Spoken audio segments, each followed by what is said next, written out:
नमस्कार, मैं छत्तीसगढ़ अखबार के यूट्यूब चैनल इंडिया आजकल के स्टूडियो से सुनील कुमार। मेरे बगल में ही छत्तीसगढ़ का सबसे बड़ा मेडिकल कॉलेज अस्पताल है। सरकारी है, प्रदेश का पहला मेडिकल कॉलेज था। उसका अस्पताल भी बहुत बड़ा है। उस अस्पताल में एक कैंसर अस्पताल भी है। इस कैंसर अस्पताल के मुखिया जो हैं उनकी पेशेवर साख बहुत अच्छी है, बहुत जानकार हैं कैंसर के इलाज के। लोग दूर दूर से वहाँ पर आते हैं। अभी 4-6 दिनों से वहाँ पर इलाज बंद है कैंसर का। जो रेडिएशन की जो मशीन है, उस मशीन तक पहुँचने के लिए जो एयर कंडीशनिंग का पाइप है, तांबे का लगता है पाइप, आपने देखा होगा, तो वो पाइप या तांबे का तार कुछ एसी का चोरी कर लिया 20 मीटर का लोगों ने। वो खुला रखे नहीं रहता है, वो बिछे रहता है, दीवार से फिक्स रहता है।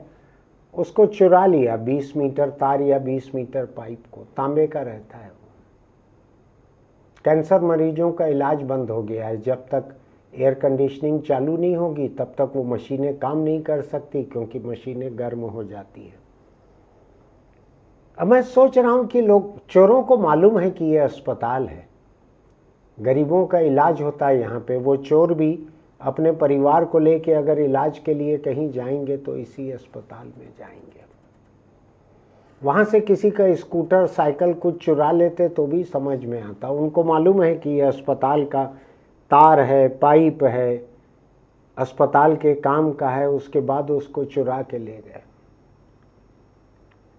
क्या कहा जाए, दुनिया के बहुत सारे ऐसे देश हैं जहाँ लोग जिम्मेदारी से जीते हैं, न केवल सार्वजनिक संपत्ति के बारे में बल्कि दूसरे लोगों की संपत्ति के बारे में भी, दूसरे लोगों के सामानों के बारे में भी बहुत जिम्मेदारी का बर्ताव करते हैं। अभी कहीं का देख रहा था मैं, यूरोप का किसी जगह का, एक महिला का एक बैग छूट गया किसी रेस्तरां में। तो वहाँ के कर्मचारी ने बैग देखा, मैनेजमेंट को बताया, उस बैग को खोला, देखा तो उसमें ऐसा लगा कि कुछ उसकी पुरानी यादों की चीज़ें हैं। तो नंबर वगैरह कुछ मिला होगा, उसका फ़ोन लगाया और रेस्तरां का कर्मचारी अपने छुट्टी के दिन 100 किलोमीटर दूर गया उसका बैग पहुंचाने के लिए। महिला का कोई पैसा रुपया नहीं लिया। अब मैं सोचता हूँ कि मेरे इर्द गिर्द ऐसे लोग हैं जो कफन चोरी कर लें किसी का। अगर मान लीजिए कहीं लाश ज़्यादा देर तक खुली पड़ी रह जाए तो ये कफन चुरा लें ये लोग, ये दवाई चुरा लें, ये किसी को कोई दवाई लग रही है उसको चोरी करके ले जाएं। देश जो है ये एकदम उतारू है। जैसे मैं यहाँ दोनों पैरों पे खड़े रहता हूँ, बीच बीच में एक पैर पे खड़ा हो जाता हूँ, तो देश एकदम एक पैर पे खड़ा है विश्व गुरु बनने के लिए। विश्व गुरु है, बेसब्री बहुत है, बेचैनी बहुत है। विश्व गुरु बनने की हड़बड़ी है एकदम। कोई और ना बन जाए इस दौरान, कोई और दावा ना कर दे। अभी तक किसी ने नहीं किया है, किसी को हड़बड़ी नहीं है विश्व गुरु बनने की। इसी देश को है। सार्वजनिक जगहों पर सार्वजनिक सामानों का क्या सुलूक किया जाता है उनके साथ, इसको देखना हो तो ट्रेन में सफ़र करके देख लीजिए। वहाँ से चादर चोरी करेंगे, तकिया चोरी करेंगे, टॉवेल चोरी करेंगे, कंबल चोरी करेंगे, ये सब चोरी करेंगे। किसी होटल में ठहर जाएंगे तो वहाँ चोरी करेंगे। बाथरूम का सामान चोरी करके ले जाएंगे, टॉवल ले जाएंगे, कुछ और ले जाएंगे। आपने बीच में एक वीडियो देखा होगा, अगल बगल के किसी एक पर्यटन केंद्र, कोई दूसरा देश है, वहाँ पे हिंदुस्तान का एक परिवार गया हुआ है और होटल के कमरे से क्या क्या चोरी करके नहीं लाए हैं। इलेक्ट्रिक आयरन चोरी करके ले आए, केटली चोरी करके ले आए, हैंगर चोरी करके ले आए, तो बाथरूम का नल, मिक्सर, शावर क्या क्या उखाड़ के ले आए, लैंप उखाड़ के ले आए। उनके सामानों को खोल के पुलिस को बुला के होटल ने सारा सामान खोल के निकाला। हिंदुस्तानी परिवार खड़ा था वहाँ पे सिर झुकाए हुए कि गलती हो गई हमसे। ये गलती होती है। ये गलती से आप एक हाथ अपने टॉवेल के साथ एक हाथ नेपकिन गलती से बंद कर सकते हो, ये गलती तो नहीं होती है। मुझको याद है बहुत अच्छे से कि जब ट्रेन में गद्दा पहली बार चालू हुआ था, मैं उसके पहले से सफ़र करते आ रहा हूँ, तो मैंने पहली बार देखा था ये कि ट्रेन में गद्दा एसी में लगता रहा होगा, मैं कभी चढ़ा नहीं था उसमें, लेकिन स्लीपर क्लास जो रहती है उसमें भी कुशन गद्दा ये रहने लगा था। बीच बीच में ट्रेन में कई ऐसी बर्थ दिखती थी जिसमें ब्लेड से काट के उस गद्दे के ऊपर का जो फोम लेदर रहता था, जिस पे रेलवे छपा रहता था हर थोड़ी थोड़ी दूर पे। रेलवे अपनी संपत्ति को लेके बड़ी सावधान रहती है, क्योंकि 24 घंटे खुली रहती है संपत्ति उनकी, 365 दिन। उस फोम लेदर को काट के, रेक्जिन को काट के ले जाने के लिए लोगों ने उसको ब्लेड से काटा, उसको ले गए, उसका झोला सिलवा लेते थे उस रेक्जिन का। और जब रेक्जिन नहीं रह गया तो लोग फोम को नोच नोच के ले जाते थे। स्लेट पट्टी पोंछने के काम आता है फोम गीला करके, और भी कई चीज़ों में काम आता होगा फोम। तो फोम भी चले गया, तो पता लगता था कि 2 झोला बना, और उस 2 झोले का दाम रेलवे को उस समय पड़ता था, पूरा गद्दी कुशन ये सब को बदलने का 5,000, 6,000, 8,000 रुपया कुछ लगता था। सरकारी खरीद है तो उसमें कई लोगों का हिस्सा बांटा रहता है। ये देश बड़ा गड़बड़ है, मुझको कई बार लगता है। मैंने दुनिया के कुछ देशों को देखने का मुझको मौका मिला है। रहा होगा एक हाथ कोई देश हिंदुस्तान से ज़्यादा भ्रष्ट भी रहा होगा, और तो मुझको याद नहीं पड़ता इतना भ्रष्ट कोई और देश मैंने बाहर कहीं देखा हो। मैं गया हूँ 20-25 देशों में गया हूँगा, लेकिन इतना भ्रष्ट देश मुझको कहीं देखने के लिए नहीं मिला। लोग सार्वजनिक संपत्ति को, सार्वजनिक जगहों को साफ सुथरा रखना जानते हैं, लोगों से बर्ताव ठीक से करते हैं, किसी की मदद करने के लिए आगे बढ़ते हैं। अनजान लोग भी एक दूसरे को क्रॉस करते हुए अगर नज़रें मिलती हैं तो ऐसा नज़रें झुका के नमस्ते कर लेते हैं, सिर हिला लेते हैं, रिकॉग्नाइज करते हैं एक दूसरे को। हिंदुस्तान को अगर देखेंगे आप तो मैं कहना नहीं चाहता, लेकिन लोगों में सलीके की बड़ी कमी है। आम लोगों में, अधिकतर लोगों में। कुछ लोग सलीके के होंगे, मुझको ला के सैंपल मत दिखाइएगा कि ये देखो ये आदमी सलीके का है और आपने हिंदुस्तानियों को बेसलीका कहा है।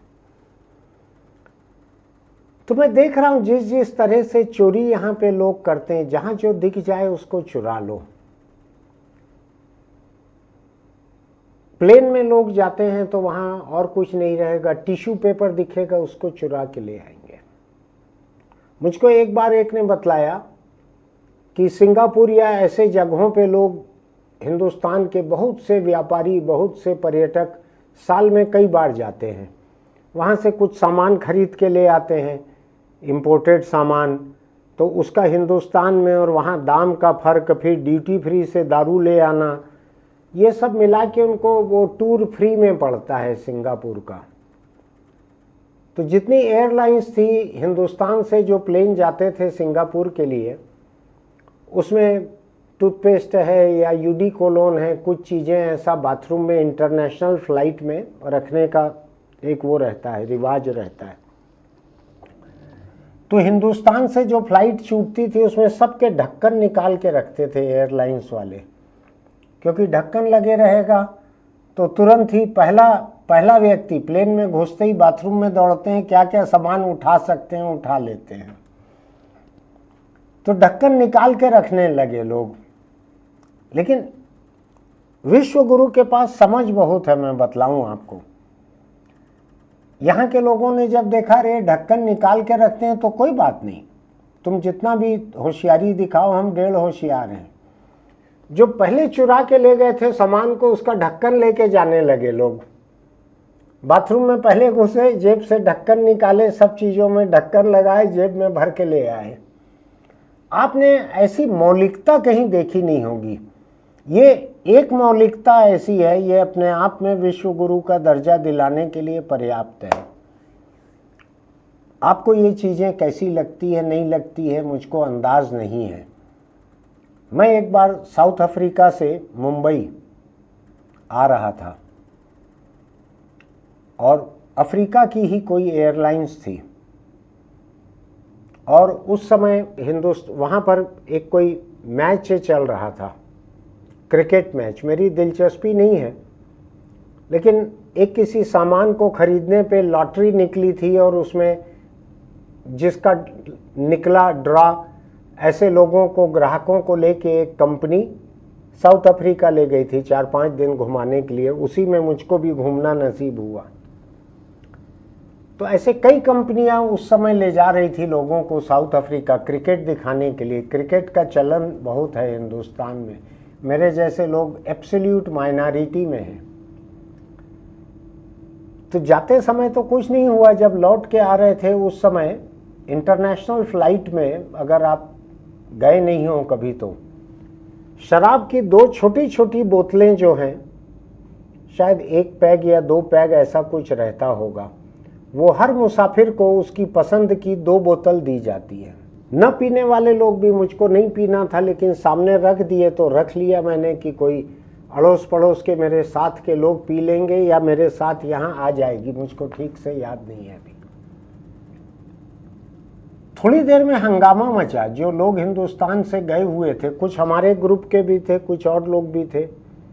इंटरनेशनल फ्लाइट बहुत बड़ी रहती है, बीच में उसमें सर्विस स्टेशन रहता है जहाँ खाने पीने के सामानों का स्टॉक रहता है। भीड़ बना के 8-10 लोगों का झुंड बनाकर, गिरोह बनाकर लोग गए, सारे हिंदुस्तानी, एक भी गैर हिंदुस्तानी नहीं था। और जाकर उस सर्विस स्टेशन के भीतर घुस के वहां पे शराब की जितनी छोटी बोतलें रखी हुई थी, उसमें से हर बोतल को लूट के ले आए ये 8-10-12 लोग। फिर जब 8-10 लोग बोतल लेके लौटने लगे तो बाकी लोग भी झपटे।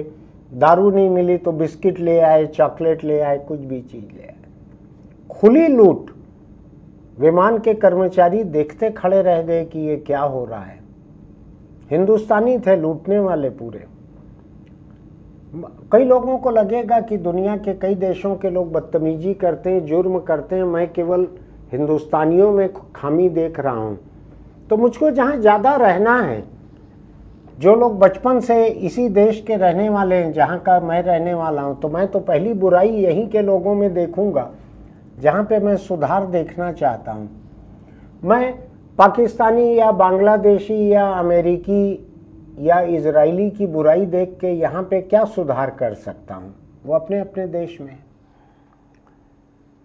तो मैंने जिस तरह की जितनी लूटपाट देखी है, होली पे दिवाली पे देखा है कि लोग पत्थर मार मार के लाइट फोड़ देते थे पहले, आजकल कम हो गया है। अभी जो किसी धार्मिक त्योहार का चंदा जो लोग नहीं देते हैं, उनके घर का लाइट फोड़ा जाता है, उनके घर के सामने जो गाड़ी खड़ी रहती है उसका लाइट फोड़ा जाता है, कांच फोड़ा जाता है। मुझको भी ऐसे ही चंदा मांगने लोग आए थे, मैंने मना कर दिया कि धार्मिक कार्यक्रम के लिए हम चंदा नहीं देते। उन्होंने पूछा क्यों नहीं देते, तो मैंने कहा आप लोग लाउड स्पीकर लगा के कई कई दिन जीना हराम करते हो, इसलिए हम चंदा नहीं देते धार्मिक कार्यक्रम में। कोई बात नहीं बोल के चले गए। अगली सुबह मुझको मेरे घर के बाहर एक कार के भीतर, मेरे दीवार से लग के कार खड़ी थी, उसके भीतर इतना बड़ा पत्थर मिला। जाहिर है कि कांच तोड़ के ही भीतर आया था पत्थर इतना बड़ा। तो सोचना चाहिए हम लोगों को, अपने बच्चों को सिखाना चाहिए।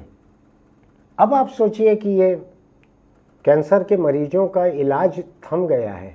20 मीटर का एक इतना पतला सा, ये उंगली जितना मोटा भी नहीं रहता है, तांबे का पाइप, 20 मीटर का पाइप काट के लेके गए। उसका कोई पूरा दाम भी नहीं मिलेगा, केवल धातु को तौल के किसी ने खरीदा होगा, जिसको मालूम होगा कि ये चोरी का माल है, उसको गला के तांबा बनाएंगे। तो जितने का पाइप आया होगा उसका 20-25% दाम मिलेगा चोरी के माल का। लेकिन लोग बेफिक्र हैं, लोग चोरी करते रहते हैं। इनको अगर पता लग जाए कि ब्लड बैंक में जो खून है फ्रिज में रखा हुआ, उसका भी बाहर ग्राहक है, ये बेच सकते हैं, तो ये खून चुराने लगेंगे। कुछ भी कर सकते हैं हिंदुस्तानी। मैं बहुत तकलीफ में हूँ इस देश को देखकर कि यहाँ सभ्यता कब आएगी, कितने साल बाद आएगी। क्योंकि जब सभ्यता आएगी उसके बाद ही विश्व गुरु का हमारा दावा पुख्ता हो सकेगा। आप सोच के देखिएगा, कमेंट बॉक्स में आप छोटी छोटी चीज़ें लिख सकते हैं। हमको अपने ही देश की खामियां पहले देखनी चाहिए। अपना देश, अपना प्रदेश, अपना शहर, अपनी जाति, अपना धर्म, इसकी बुराइयां पहले देखिए। ये मैं नहीं कह रहा हूँ, मेरे जो वैचारिक गुरु हैं, मैं अपने आप को कबीरपंथी मानता हूँ वैचारिक रूप से। कबीर बोल गए हैं, सदियों पहले बोल गए, निंदक नीरे राखिए। तो आप मेरे जैसे व्यक्ति को करीब रखा कीजिए, जो अपने आसपास की बुराइयां देख पाता है, बोलने की कोशिश करता है। बहुत बड़ी हिम्मत की बात नहीं है। कबीर तो उस समय जो बोल गए थे उसको आज बोलने में हमको दिक्कत होगी। लोगों की धार्मिक भावनाएं तुरंत आहत हो जाएंगी। सोच समझ के, संभल के बोलना पड़ता है मुझको। सोचिएगा आपकी कैंसर मरीजों का क्या हाल हो रहा है। एक चोर के 20 मीटर तांबे का पाइप, पतला सा ही, उंगली जितना मोटा, उसके लिए मशीनें बंद हो गई है वहाँ पे। जिनको उसी दिन रेडिएशन होना था उनका क्या हो रहा होगा। आपको लगता है कि मैंने एक जायज़ मुद्दा उठाया है, तो हमारे इस YouTube चैनल इंडिया आजकल को सब्सक्राइब कीजिएगा, लाइक कीजिएगा, नोटिफिकेशन की बटन दबाइएगा, दोस्तों को भी भेजिएगा। हम सब लोग मिलकर जब कोशिश करेंगे तो ही कोई सुधार आ सकेगा, तो ही बुराइयां कम हो सकेगी। अपने आप की बुराई करने से बहुत डरना नहीं चाहिए। मैं आपको बतला रहा हूं कि हमारे इर्द गिर्द कैसी बुराई है। आप मुझको कह रहे हो कि वो अफ्रीका के लोगों की बुराई को क्यों नहीं बोलते, अफगानिस्तान के लोगों की बुराई को क्यों नहीं बोलते। अरे भाई, वहाँ सुधार होने से मेरी ज़िंदगी नहीं सुधरने वाली है। मेरी ज़िंदगी, हिंदुस्तानी बेहतर होंगे तो ही सुधरेगी, मेरे सहित। मैं भी बेहतर होऊंगा तब सुधरेगी। फिर मिलेंगे चलते चलते। एक छोटी सी सलाह। एक दोस्त से अभी मेरी मुलाकात हुई 1 घंटे पहले। स्कूटर की उनकी टक्कर हो गई, किसी दूसरे स्कूटर से टकरा गई, गिरे, दूर जाके गिरे, 8 फीट 10 फीट दूर। गनीमत की सिर कहीं नहीं टकराया, बच गए। मैंने पूछा कि हेलमेट क्यों नहीं लगाया था, तो उन्होंने कहा रखा हुआ है। तो मैंने कहा रखने से, घर में रखने से सिर नहीं बचता है। हेलमेट को लगा कर रखना पड़ता है, बेल्ट को लगा कर रखना पड़ता है, तो ही किसी टक्कर की हालत में बच सकता है सिर और आपकी ज़िंदगी भी। तो आपसे यही कहना है कि दुपहिए पर अगर चलते हैं, चलाएं या पीछे बैठें, हेलमेट लगा कर रखिए। हेलमेट किसी हादसे में आपकी ज़िंदगी बचा सकती, वरना कोई हादसा आपको ज़िंदगी भर के लिए अपाहिज बना सकता है। गुजर जाना तो आसान होता है हादसे के बाद, ज़िंदगी भर अपाहिज बन के बने रहना बहुत मुश्किल होता है। फिर मिलेंगे।